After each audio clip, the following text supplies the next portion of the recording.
Nominally based on Chester Gould's famous comic strip, Dick Tracy is an audacious attempt to exploit the visual distortions and stylization of the original cartoons in live action.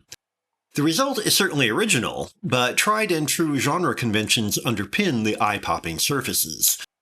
Helped by several first-rate technicians, star and director Warren Beatty turns an elaborate pastiche of crime and gangster drama into a convoluted and eventually rather tedious assault on expectation. The overdrawn conflict between Tracy, Beatty, and big boy Caprice, Al Pacino is certainly explicit, but the antagonists take forever to confront each other directly. Instead of narrative movement, excessive violence pumps up the pace, thereby eliminating any mistaken belief that the circus is meant as generic parody.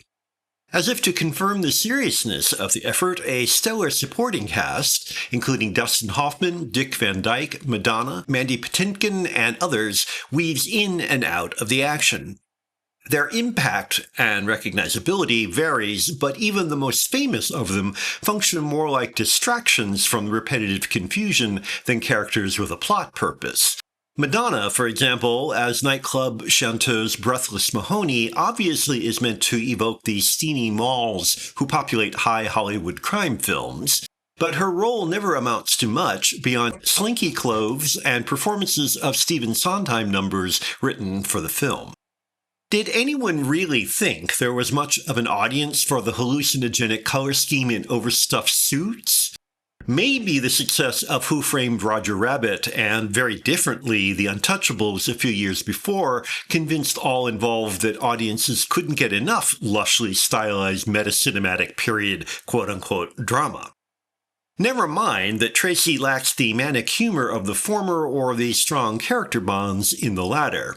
The postmodern sophistication is obvious, but it's a weak substitute for the emotional involvement their old-fashioned models took for granted. It is puzzling that Beatty, famous as an actor for his smart good looks and understated sensitivity, bungles pretty much every potential emotional hook.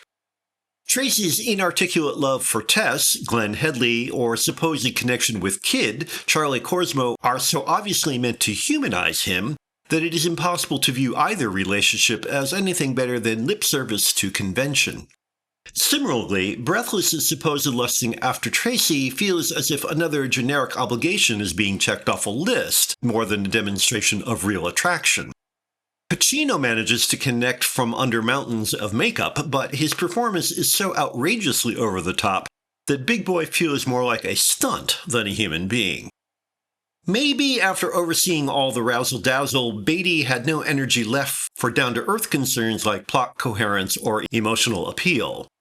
In fact, according to Wikipedia, he apparently did not initially intend to direct.